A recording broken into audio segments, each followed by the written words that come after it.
The construction partner of this prestige city, Indirapuram, is L&T. L&T. Yeah, Larsen & Toubro. Okay. This is one of the top construction companies in India. Now the people traveling to Uttarakhand or UP from Noida or Delhi or from this area, तो या तो वो Meerut expressway से जाएंगे या फिर NH24 से जाएंगे. जी जी. So this location enjoy both the benefits. So we are in the process of tying up with that group. They are coming up with a huge township at Siddharth Vihar. Prestige Group की बात करें, it's a very old company.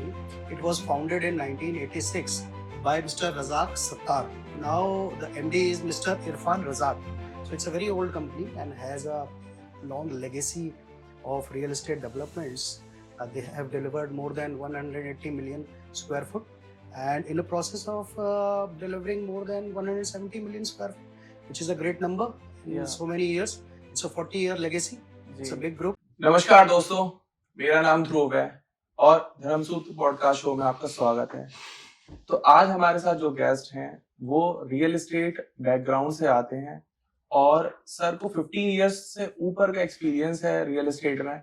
काफी लोगों को flat, shops और commercial land और residential lands दे चुके हैं। तो हम विशाल सर से जानेंगे कि डीप इन द डिस्कशन होने वाला है अगर आप रियल एस्टेट में इन्वेस्टमेंट करने वाले हैं या करना चाहते हैं एनसीआर लोकेशन में। तो सर हमें बताएंगे कि सर अभी किस किस प्रोजेक्ट पर काम कर रहे हैं और बेटर अपॉर्चुनिटी मार्केट में कहां पर और किस लोकेशन पर है। सबसे पहले तो नमस्कार सब लोगों को। बीओपी रियलिटी की तरफ से मैं सब लोगों का एक वेलकम करता हूं। We are into this real estate business for last 20 years and this company is into real estate trading business for last 17-18 years. 17-18 साल से हम लोग इस इंडस्ट्री में हैं. So we are dealing with various good brands like God है, JP Group है, Mixon है, M3M है. तो इसी कगार में एक नए developer, one of the top developers of India, आपने सुना होगा Prestige Group. It's a top 10 developers of India. So we are in the process of tying up with that group. They are coming up with a huge township at Siddharth Vihar. So Siddharth Vihar is very close to Indirapuram and on NH24. So दो expressway connect करते हैं, एक NH24 जो बरेली लखनऊ चला जाता है, मुरादाबाद चला जाता है और एक मेरठ एक्सप्रेसवे की तरफ चला जाता है. So this township is on the intersection of that both expressways. So it's a very key location. So अभी अगर हम Prestige Group की बात करें, तो it's a very old company. It was founded in 1986 by Mr. Razak Sattar. अच्छा. Yeah. Now the MD is Mr. Irfan Razak. So it's a very old company and has a long legacy of real estate developments. They have delivered more than 180 million square foot and in the process of delivering more than 170 million square foot, which is a great number in so many years. It's a 40-year legacy. It's a big group. Some more points. It is a IPO listed company. It's a trustworthy company with a MCAP of 801 billion. Oh, nice. Yeah. और current में what I saw the share price करीब 1850 रुपए का share price चल रहा है इसका. मतलब इन्वेस्टमेंट भी कर सकते हैं. It's a two-way investment. It's in the property also and in the stock also. So trust के मामले में तो दो तरीके से ये हम लोगों को सेटिस्फाई करती है. और अगर आप इसकी और विश्वसनीयता पे जाएं तो it's a DA1 rated company. Okay. DA1 rated it like CRISIL. There is a rating company called CRISIL that gives rating to various developers or various companies in terms of their trustworthiness, in terms of their performance. And CRISIL is promoted by ICICI and UTI, plus other many financial companies. So once CRISIL is saying that it is DA1, it means it has certain good standards of delivering projects on time and as per specifications. Fine. So this is the bit small profile of developers. Plus, if we talk about their past deliveries in Bangalore, Kochi, Hyderabad, so they have done massive construction. They have delivered on-time projects and fantastic projects in terms of residential and commercial also. So in commercial they have a brand called Forum. Forum. Yeah. Okay. So wherever the malls are there of prestige, they'll be called Forum Prestige something something. Okay, okay. मतलब Prestige is a brand name and they ventures are Forum and like others. या अगर और इनके जो है बड़े developments की अगर आप बात करेंगे तो यूबी सिटी आपने सुना होगा इन बैंगलोर या so land was owned by UB Group and they were the co-developers in that, plus Jindal City. So they have done very very big cities, very very mega townships in South India. Now for North India this is their first development, Okay. which is there is very close to Indirapuram Yeah. and Siddharth Vihar. Nearby to highway. हाँ, near bang on highway. Bang on highway. It's very close to sector 62, just opposite to 62 63. Yeah. Maybe the metro station, I think it would be close to 2 to 3 kilometers. And if you see this Anand Vihar railway station, Yeah. maybe around 10 minutes 20 minutes drive. Ji ji. So it is that close to your connectivity. अगर हम CP भी जाना चाहें, if we want to go to Connaught Place via our township, so because of this NH24 expressway, हाँ जी. it will take another 20 25 30 minutes to reach Connaught Place also. So that way it is connected to Connaught Place also, South Delhi also, Noida also, Electronic City Noida also, and towards UP also, towards Meerut also, towards Muradabad also. So it's a centric location which is there. मतलब जैसा मैंने अभी तक समझा कि ये जो project है प्रेस्टीज का, ये सेंटर ऑफ सिटी या हार्ट ऑफ सिटी कह सकते हैं कि आपको सीपी जाना है या आपको नोएडा जाना है या आपको मेरठ जाना है, हरिद्वार ऋषिकेश जाना है या टूरिस्ट प्लेस पर जाना है, कहीं भी जाना है, तो आपको जस्ट 1 minute फ्रॉम हाईवे है, right? Now the people traveling to Uttarakhand or UP from Noida or Delhi or from this area, तो या तो वो मेरठ एक्सप्रेसवे से जाएंगे या फिर NH24 से जाएंगे. जी जी. So this location enjoy both the benefits. Okay. तो ये एक तरफ से मेरठ एक्सप्रेसवे चला जाता है, एक तरफ से NH24 चला जाता है. ठीक है ठीक है ठीक है. So it is that strategically located. तो सर अभी किस फेज में है अपना प्रोजेक्ट? देखिए अभी तो it's very initial stage. Okay. The company has acquired the land and they are in a process of getting the maps approved. Okay, fine. And then the RERA will be applied. And then the project will start. तो investment opportunities के लिए बात करें तो अभी क्या वहाँ पर रेट वगैरह है, सर्किल रेट है? अभी it's very premature to talk about the rates and the things, but there are certain points that we can discuss. हम लोग उस पर बात कर सकते हैं कि जो टाउनशिप के फीचर्स रहेंगे. It's a 62.5 acres of township. Okay. So now what is the meaning of integrated township and township? So जो इंटीग्रेटेड टाउनशिप रहती है वो मूलभूत सुविधाओं के लिए, मूलभूत चीजों के लिए, स्कूल्स हो गया, शॉपिंग मॉल हो गया, टक शॉप हो गया, मेडिकल शॉप हो गया, they have their own electricity hub, they have their own STP, they have their own sewerages. तो ये इंटीग्रेटेड टाउनशिप इस तरीके से रहेगी. इसमें 62.5 एकर्स में it will be like 4 acres of commercial forum, the mall that they will bring, plus 7 acres of a green belt in front of expressway. Okay. Right. Rest will be residential, plus schools, plus other facilities. There'll be 3 clubhouses in this. Okay. Yeah.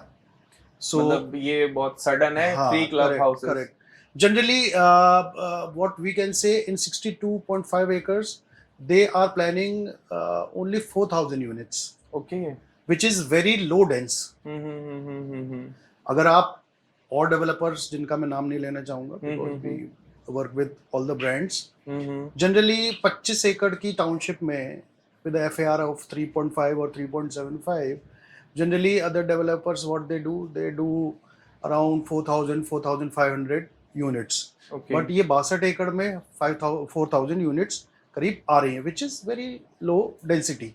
तो this is the main USP that can be treated as. तो जो maximum units रहने वाली हैं sir वो बताएंगे कितने BHK ज्यादातर रहेंगे? There will be a combination of 2 bedroom, 3 bedroom, 4 bedroom and 5 bedrooms. Okay, okay.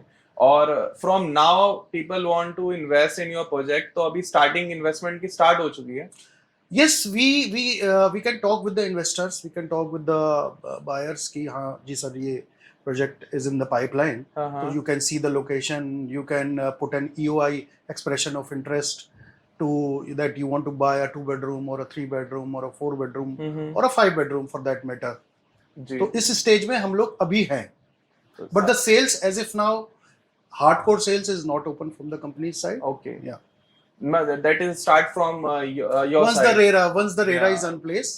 तो सर एक जनरल क्वेश्चंस आता है हर एक इन्वेस्टर का, मैं भी पूछना चाहूंगा जी जी. कि for example as if now अगर कोई 1 CR इन्वेस्ट करता है प्रेस्टीज के साथ, आपके साथ, तो क्या एक्सपेक्टेड रिटर्न ऑफ परसेंटेज वो मिलेगा उसको ईयर्स वाइज? क्योंकि मैक्सिमम इन्वेस्टर तो सर इन्वेस्टमेंट के हिसाब से जाते हैं कि क्या उनको आरओआई मिलने वाला है, और आपने देखा होगा बड़े बड़े होर्डिंग्स लगते ही हैं कि मंथली रेंटल भी लोग कमिट कर रहे हैं. कुछ लोग बता रहे हैं कि इतने आपको स्क्वायर फीट ले लीजिए तो इतना रेंटल आपको मिलने लग जाएगा कुछ ही मंथ में.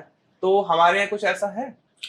देखिए ये तो पूरा रेजिडेंशियल प्रोजेक्ट है, इसमें हम लोग अश्योर्ड रिटर्न या रेंटल स्कीम तो कुछ इसमें होगी नहीं जी. बट जो now we talk about the appreciation की क्या गेन हो जाएगा इन्वेस्टर्स को, वो what we foresee from our past experience and past projects. What I feel कि अगर हम 2 bedroom या 3 bedroom अपार्टमेंट में निवेश करते हैं जी. तो what I feel may be a gain of 3,000 to 4,000 rupees per square foot per annum that can be commanded. So it's a good return. Yeah, it's a good, maybe if we calculate in percentage wise, it will be close to 30-35% per year. appreciation. Per year. Yeah, per year. So अगर हम roughly इसको conservative figure भी कर लें, तो if the project is let's suppose a 3-year horizon project, so if you enter now, what I foresee, maybe after 3 years, double तो हो नहीं you get. So which is a good sign for a low density project like Prestige and a good brand name of Prestige. काफी मतलब अच्छे returns भी मिल रहे हैं इसमें. Correct. तो स्टार्टिंग इन्वेस्टमेंट अमाउंट क्या हो सकता है अभी? See, the ticket size would be entry ticket would be approximately 1.25 CR to 130 CR. Okay. Yeah, And which is the ticket side. You don't have to pay whole amount at one go. It will be staggered in 3.5 years. मतलब 3-3.5 साल में वो पे करना है. Initially you have to pay some booking amount, then as per construction you have to pay the various installment. That too financed by various financial institutions and banks. So your outflow from your pocket is not that, right? You can take help of bank, take bank loan, and once you sell it, then you can repay that bank loan. So जो आपका CAGR निकल के आता है, if you use the bank, वो निकल के आता है करीब 26% 25% एनुअली. ओके. या तो कंस्ट्रक्शन के बारे में आपने बताया, तो आजकल सर रियल एस्टेट में जो बड़े प्रोजेक्ट्स आ रहे हैं, M1 कंस्ट्रक्शंस कुछ ला रहे हैं, अलग टाइप के कंस्ट्रक्शंस आ रहे हैं, तो हमारे यहाँ किस टाइप का कंस्ट्रक्शन है? अब बहुत अच्छा क्वेश्चन है ये. The construction partner of this Prestige city Indirapuram is L&T. L&T. Yeah, Larsen & Toubro. Okay. This is one of the top construction companies in India. ये तो सभी को पता है. And the latest technology which is being used as of now is My1 shuttering. Okay. My1 construction. Now इसका My1 construction का benefit ये है कि जो super to carpet, एक तो construction fast हो जाती है. Exactly. Right. Ji. And super to carpet area की efficiency इस My1 construction में बढ़ जाती है. Okay. So L&T and My1 Constructions would be a lethal combo of getting the construction on time and getting more area that you have paid for. हाँ. Construction आपने समझ ही लिया कि टॉप नॉच है. सर डिजाइनिंग का part थोड़ा सा और बताएंगे? See, it's very अभी थोड़ा सा प्रीमेच्योर हो जाएगा, वो प्रीमेच्योर हो जाएगा बताना, because the consultant, designing consultant and मैं आपको आर्किटेक्ट बता सकता हूँ. Hafeez contractor is number 1 brand of India. I think he's from Dubai. Yeah, no, he's from Bombay. He's from Bombay. Bombay based. Okay. And Hafiz contractor is going to be the finalized of the architect. Fine. But जो landscape consultant हैं या और architects हैं और अगर consultant है horticulture, वो अभी फाइनलाइजेशन स्टेज में है। Okay okay fine. और सर जो इन्वेस्टमेंट ले रहे हैं हम वो अभी एनआरआई वगैरह को भी हम इंक्लूड कर रहे हैं? Yes, yes, NRI is a big market. People want Mhm. to invest since Prestige is a very big brand in South India. So obviously people trust NRI, trust big brands. So we are targeting NRI clients. I have couple of clients in Dubai, Muscat, Bahrain, London. Those who have shown interest in Prestige Group. Yeah. Sir एक question है मेरी side से है वो कि आपको तो इतने साल हो गए इस इंडस्ट्री में जी। बीओपी रियलिटी की तरफ से काम करते हुए, तो वाई प्रेस्टीज? एक यूनिक पॉइंट क्या है कि आप इतने सारे बड़े बड़े ब्रांड्स आ रहे हैं मार्केट में, प्रेस्टीज ही क्यों जो नॉर्थ इंडिया में अपना प्रोजेक्ट लॉन्च कर रहे हैं? और मैं भी बहुत सारे ब्रांड्स को जानता हूँ जो अभी यहाँ पर काम कर रहे हैं और लॉट्स ऑफ प्रॉपर्टी वो बना रहे हैं, इंफ्रास्ट्रक्चर बना रहे हैं। Why Prestige? See, I have three logics for this. First is the location. Okay Right? So we have discussed the location. It is one of the fantastic locations of Ghaziabad and Noida area, which satisfy your approach also and location also. First जी. one is location, जी जो एक advantage है. Second would be the brand. Okay जो top brands which is coming up in North India first time Prestige. It's a very big brand. So तो जो brand pull आएगा इसका, जी तो वो बहुत strong होगा. Okay Likewise, the other brands in North India like DLF, it has a very big, brand pull. Yup लोग आकर्षित होते हैं, उसमें निवेश करने के लिए सोचते नहीं है. उसी तरीके से प्रेस्टीज का जो ब्रांड पुल आएगा वो बहुत स्ट्रॉन्ग आएगा. सो वंस यू से Prestige, 80% questions of the investors get over कि आपको एक्सप्लेन करना है कि जिन्होंने क्या करा है, क्या नहीं करा है, क्या कर पाएंगे, 62 एकड़ क्या नहीं कर पाएंगे. तो ये सारे क्वेश्चंस वहां सेटिस्फाई हो जाते हैं. Third would be the scope of work, क्योंकि ये 62.5 एकर्स है, तो we have a good scope of work in coming years. तो वैसे तो है नहीं कि कंपनी एक बार में ही 4000 फ्लैट्स ओपन कर देगी. So it would be a phase wise kind of a development. तो इस तरीके से हमारे पास कंटिन्यूअस वर्क आता चला जाएगा. Okay So as in BOP reality, we have three parameters. So first one is the location. Second one is the brand that Prestige is getting into North India. Third is the scope of work. Okay मतलब आपको as a brand, scope of work और investment opportunities के हिसाब से भी और brand पुल के हिसाब से प्रेस्टीज अभी बेस्ट लग रहा है. Correct. फाइन. तो सर ये तो प्रेस्टीज की बात हो गई. जी. थोड़ा सा आप हमारे लोगों को ये बताइए कि जो रियल एस्टेट पे बाकी डेवलपर्स कर रहे हैं अभी, मैं तो सर ज्यादातर ये देखता हूँ कि वो डेवलपर जेल चला गया, उस डेवलपर ने एक फ्लैट को 2 बार बेच दिया. तो ये सॉर्टेड कैसे होगा कि प्रेस्टीज में अगर कोई इन्वेस्टमेंट कर रहा है तो उसकी इन्वेस्टमेंट भी सेफ रहे और कभी उसको इशू भी ना आए, और from the part of BOP reality आप कैसे हेल्प आउट कर पाएंगे सामने वाले को कि कभी उसके साथ कोई ऐसा इशू ना है कि उसे कोर्ट केसेस देखने पड़ रहे हैं या कोई लीगल फॉर्मेलिटीज में पढ़ना पड़ रहा है, क्योंकि इन्वेस्टर सर बहुत ही क्लीन एंड क्रिस्टल चलना चाहते हैं. करेक्ट. इसका ये जो सब चीजें होती थी, ये प्री रेरा चीजें प्रैक्टिस में लोग करते थे. जी सब लोग नहीं करते थे, मतलब कुछ लोग सर कर थोड़ा लेते थे. रेरा के बारे में पहले आप बताइए. रेरा इट्स अ एक्ट, हाँ रियल एस्टेट रेगुलेटरी एक्ट, ठीक है. ये जो 2016-17 में इम्प्लीमेंट हुआ ओके गवर्नमेंट ऑफ इंडिया की तरफ से to control the real estate developers and real estate channel partners. It's basically a governing body. It's a law that controls real estate. ठीक है. तो उसके आने के बाद what you have to do, you have to be very precise of what you are doing. Okay right. Like एक example से इसको प्रूव करते हैं कि let's suppose I am giving a flat of 3000 square foot. Right. Now I have to define कि ये 3000 square foot में my super area is 3000 square foot, my covered area including wall thickness is this much out of 3000, and my carpet area is this one out of 3000 square foot. Fine. So this you have to define in papers approved by architect and civil people, and has to be approved by RERA also. Okay. So RERA is basically a governing body that controls real estate system. Now it cannot be ये नहीं हो सकता कि हाँ जी आपने 3000 square foot या 5000 square foot area बताया और आपने कारपेट एरिया 1000 फुट दे दिया. जी. अगर दे भी रहे हैं तो आपको you have to tell it. Okay. तो what you are doing, you have to tell RERA. You have to get it approved as per law. Exactly इसी तरीके से द स्टिपुलेटेड टाइम, जो हमारा टाइम फ्रेम है कंस्ट्रक्शन का, delivery का, that is also governed by RERA. Ji.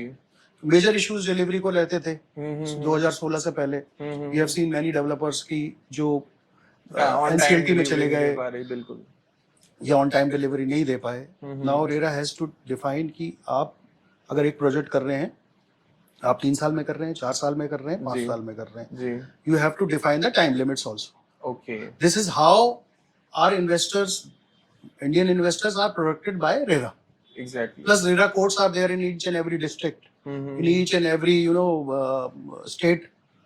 Every state has different RERA parameters. तो इस तरीके से there is lot of governing bodies. There is lot of control of RERA on real estate developers and channel partners also. Okay. See, it applies to channel partners also. If you are selling one apartment to two people, or you have done something wrong with your investors, they can complain against broker and As well as against projector. builder also. Okay. So you have to be very cautious. You have to go straight in terms So- of real estate sales. मुझे अभी तक जो समझ में आया कि RERA एक governing body है कि अगर आपके साथ कोई भी प्रोजेक्ट में इशू हो रहा है, टाइम डिले हो रहा है, या जो कमिटमेंट हुए हैं वो फॉल्स जा रहे हैं, कंप्लीट कमिटमेंट नहीं हो रहे, तो आप रेरा के थ्रू आप ब्रोकर को भी एंड चैनल पार्टनर और जो आपके कॉन्ट्रैक्टर हैं, तीनों के साथ आप लीगली जा सकते हैं. Developer and real estate agents. ठीक है सर. Yeah. लेकिन सर क्वेश्चन अभी भी अधूरा है. Hmm. बीओपी रॉयल्टी क्या हेल्प करेगी इसमें?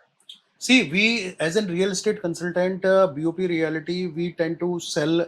We advise our clients, our investor, the right product at right time. Okay. So we help investor to choose right inventory, या. propose them the good payment plan, right? The good pricing strategy, या. when to enter the project, when it's on initial stage, and what is the payment horizon for like 1 year, 2 year, 3 year. Now अभी क्या होता है market में, people sell, yes yes. but when to get exit is more important for real estate investors basically. तो exactly. Investor की entry and investors की exit, दोनों ही बहुत basically the portfolio management of a particular investor, which is important for real estate agency. There we come into the picture. We advise our investor where to invest, when to invest, and how to invest. And same way, when to exit, and how much is the appreciation, anticipated appreciation that is there. Okay. There where our role comes in. Vishal sir, अभी आपने कुछ technical terms बताए थे कि FAR, CRISIL. Yeah. हाँ, तो मुझे थोड़ा सा जानना है क्या होते हैं, इनके मीनिंग क्या होते हैं, super built area, carpet area, और क्या डिफरेंस है कॉमर्शियल और रेजिडेंशियल प्रोजेक्ट्स में? एक एक करके हम लोग इसको हाँ करते हैं. बिल्कुल सर. FAR इसकी जो फुल फॉर्म है, that is floor area ratio. Okay. Floor area ratio. जी. तो इसका हिंदी में थोड़ा सा मैं समझा देता ताकि सब दर्शक समझ पाए. हम्म. इसका मतलब होता है कि एक लैंड पर्टिकुलर साइज होता है, उस पर कितना डेवलपमेंट उस लैंड के रेशियो में हो सकता है, अच्छा. उसको FAR बोलते हैं, जी जी. Floor area ratio. जी. जैसे 1000 मीटर का अगर प्लॉट है, तो उस पर अगर 3000, 5000, 10000 स्क्वायर फुट बनना है, जी. तो वो किस रेशियो में बनना है वहां उस लैंड पे, क्योंकि अनलिमिटेड नहीं बना सकते आप. अनलिमिटेड ग्राउंड कवरेज नहीं कर सकते, पूरा ग्राउंड नहीं कवर कर सकते. तो जिस रेशियो में वो बनेगा, जी. कंस्ट्रक्शन होगा उस प्लॉट पे, जी. उस रेशियो को FAR बोलते. ओके. वो FAR is decided by authority, अच्छा. बेसिकल अथॉरिटी, जो जैसे GDA है. GDA is authority, Noida authority, greater Noida authority, Yamuna authority. So that FAR, floor area ratio, कि कंस्ट्रक्शन किस अनुपात में पर्टिकुलर लैंड पीस पे होना है, जी. उसको FAR बोलते हैं. ओके. एंड वो super built area, carpet super area, built up area, carpet area और कवर्ड एरिया को एक बार हम कवर करते और हैं. क्या परसेंटेज रहने वाला है? हाँ. तो कारपेट से शुरू करेंगे और जी. सुपर तक जाएंगे. जी. कारपेट एरिया तो सब लोग समझते हैं कि वेरन एक घर के अंदर जहां हम अपनी कारपेट बिछा लेते हैं, उसको जी, जी. कारपेट एरिया कहते हैं. जी जी जी. इसमें बहुत सिंपली तरीके से मैं आपको बता देता हूँ, कारपेट एरिया में आप वॉल थिकनेस यूज कर लो ओके, और बैल्कनी ऐड कर लो, ठीक है, तो ये आपका हो गया कवर्ड एरिया। ठीक है। So formula is carpet area plus wall thickness plus balcony okay, is equal to covered covered area, area, ठीक है। राइट। अब कवर्ड एरिया में आप आपके लिफ्ट वेल, हम्म, आपका कॉरिडोर्स, आपके कॉमन एरियाज, आपके पार्किंग एरियाज, नीचे की एंट्रेंस लॉबी, ओके, ये सारे एरियाज को अगर मिक्सअप कर लेंगे तो that will be called your super area. Super built area. तो super area, covered area, carpet area इस तरीके से निकल के आता है। अनुपात इसमें जो रेशियो रहता है super to carpet built up area का, सुपर एरिया लेट्स सपोज अगर 100 स्क्वायर फुट है तो कारपेट एरिया -30% हो जाता है, ओके, 30, 35, 40। कमर्शियल मॉल्स में 50% भी हो जाता है।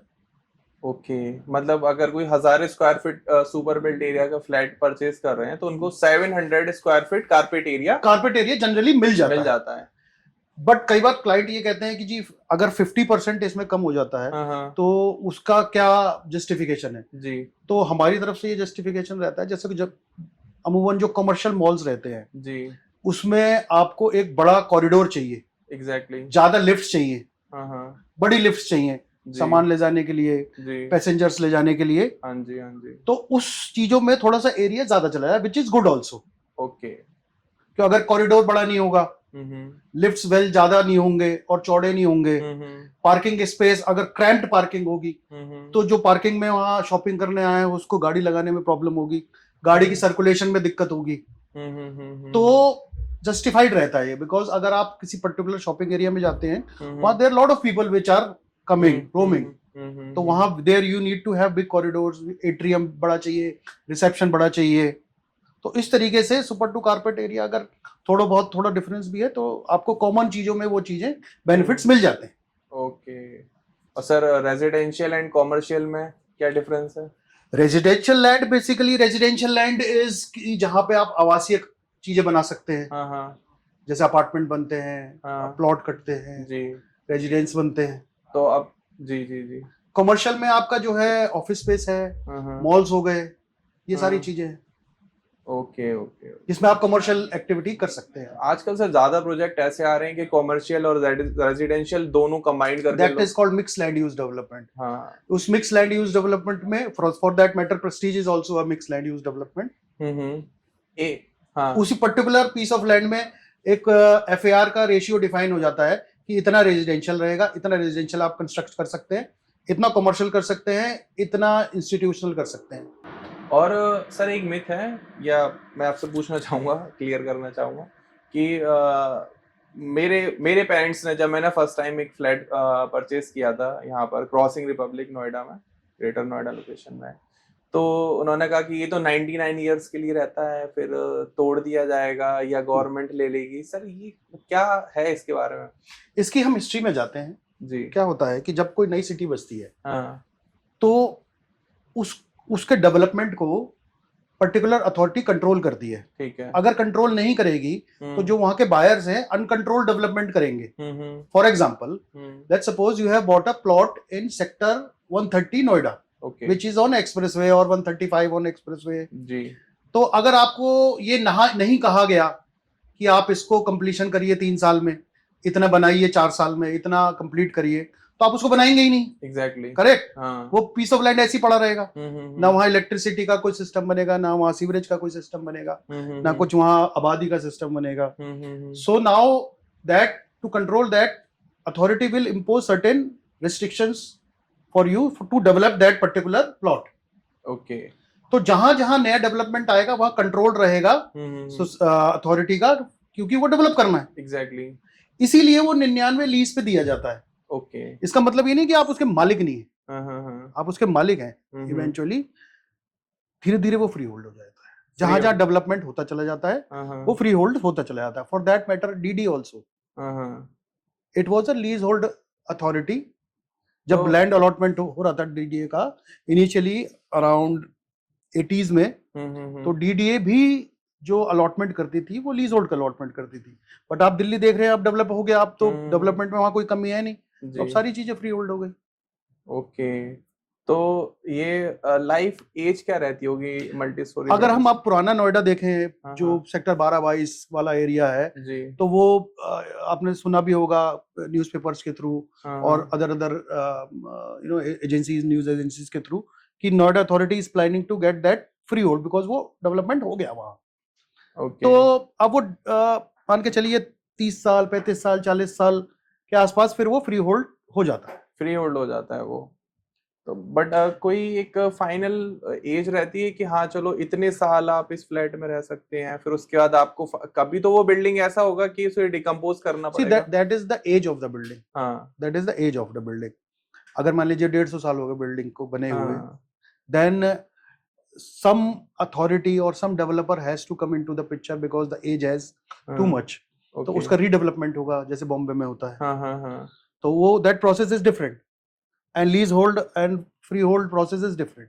ओके तो वो that is link to redevelopment कि हाँ जी अब इस सोसाइटी को तोड़ के दोबारा बनाई जाए, नए पैरामीटर्स, नए आर्किटेक्ट, नए हर तरीके से नई सिस्टम से बनाई जाए। जी। ये है इसमें। तो जो लोग ऑलरेडी रह रहे हैं उनका उस टाइम पर डिसीजन होगा कि अब क्या करना है आगे, करेक्ट करेक्ट। है लेट्स ना। सपोज आज से आप लेट्स सपोज 50 साल बाद क्या पॉपुलेशन रेशियो रहता है उस सोसाइटी का। लेट्स सपोज आप 1200 स्क्वायर फुट में रह रहे हैं, तो आप you want to have more area because your family is bigger now. तो आप let's suppose you want to have 5000 square foot of area. तो वो सारी चीजें उस समय निर्धारित होंगी कि जी आप और एरिया खरीद लीजिए या आपको कम एरिया चाहिए। तो वो पैरामीटर्स रीडेवलपमेंट के तभी तय होंगे। एग्जैक्टली तो आजकल मतलब मुझे थोड़ा सा ये बताइए कि सोसाइटीज ज्यादा बेटर क्यों हैं। अपना जैसे को लोग घर बनाते हैं या विला बनाते हैं अपनी पर्सनल लैंड लेकर, तो रेदर देन ऑफ एक आप विला में जाना चाहते हैं उसके कंपैरिजन में आप फ्लैट में रहते हैं, तो क्या आपको ज्यादा बेनिफिट्स वहां मिलते हैं। देखिए दोनों के एडवांटेज हैं, दोनों हम्म, के पसंद में तो पसंद पे ज्यादा जाता हूँ। अच्छा हर एक आदमी की अपनी पसंद होती है हम्म और एडवांटेज है दोनों के। हम्म अभी what market system, what social system is going through is nuclear families.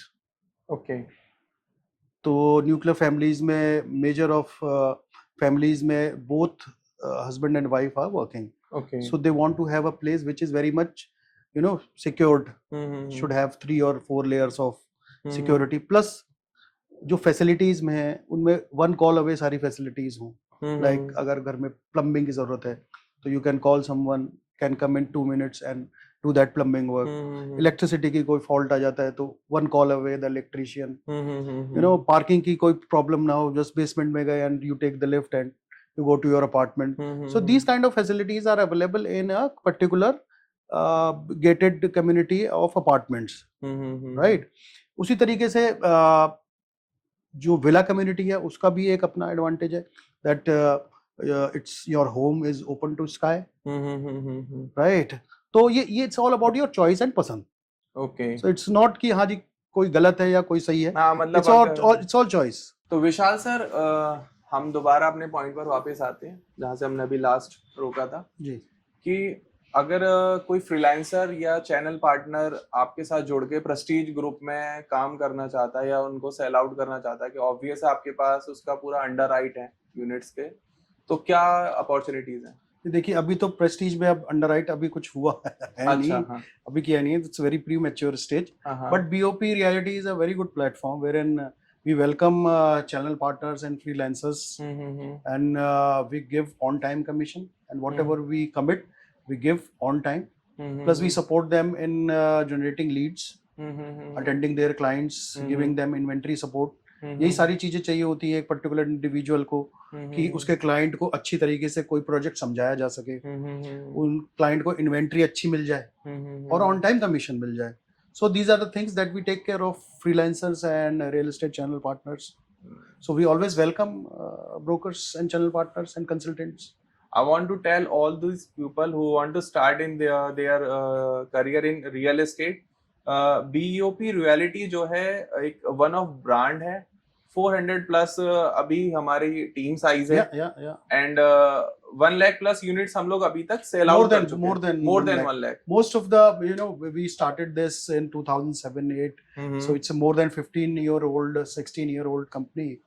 तो measure of the JP group, which town, greater Noida, may be sport city, that was done by BOP group. Okay. Yeah, and one of the top developers like DLF, Mm-hmm. Paras is there, Unitech was there. So we have dealt with a lot of top brands Fine. of North India. So that's a good and it's my honor कि आप यहाँ आए हैं और मेरे साथ आप ये पॉडकास्ट कर रहे हैं. हम लोग प्रेस्टीज ग्रुप का ये प्रोजेक्ट डिस्कस कर रहे हैं. Correct. And thank you so much sir आने के लिए, अपना वैल्यूएबल टाइम यहाँ देने के लिए. तो विशाल सर की जो कांटेक्ट डिटेल्स हैं वो आपको स्क्रीन पर दिख रही होंगी, और डिस्क्रिप्शन में भी मैं ईमेल एड्रेस एंड सर का नंबर आपको मेंशन कर दूंगा. जो भी हमारे इन्वेस्टर्स हैं या जो परचेज करना चाहते हैं, प्रोजेक्ट में कुछ इन्वेस्ट करना चाहते हैं, या एज ए चैनल पार्टनर या फ्रीलांसर जुड़ के सर के साथ काम करना चाहते हैं, तो सर से कांटेक्ट कर लें. और अगर ये पॉडकास्ट आपको अच्छा लगा हो तो वीडियो को लाइक कर लें और अपने सजेशंस कमेंट में डालें कि आपको इस पॉडकास्ट में क्या अच्छा लगा और क्या समझ में नहीं आया, ताकि हम अगले पॉडकास्ट में उस चीज को कवर कर सकें. और चैनल को सब्सक्राइब कर लें. थैंक यू सो मच ये पॉडकास्ट देखने के लिए.